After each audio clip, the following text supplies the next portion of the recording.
this point, my drone initiates a return to home. The reason being is my battery was at 16%. I was keeping a good eye on it, but it beat me to it. So, since it's nighttime, and it doesn't have all the ambient light that it needs for all of its sensors, it does an old school RTH where it will climb to an altitude that I've preset. In this case, just under 400. At that point, it kind of slides over and starts to initiate its landing.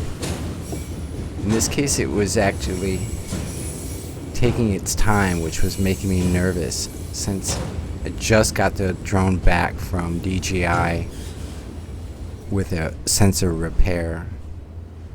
So I was keeping a good eye on it. But everything was going really well and I felt comfortable with it.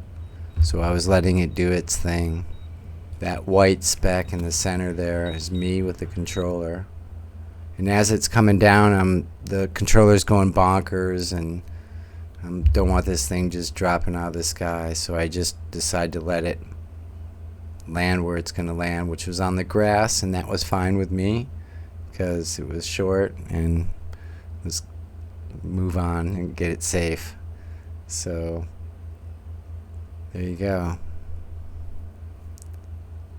On to the next video.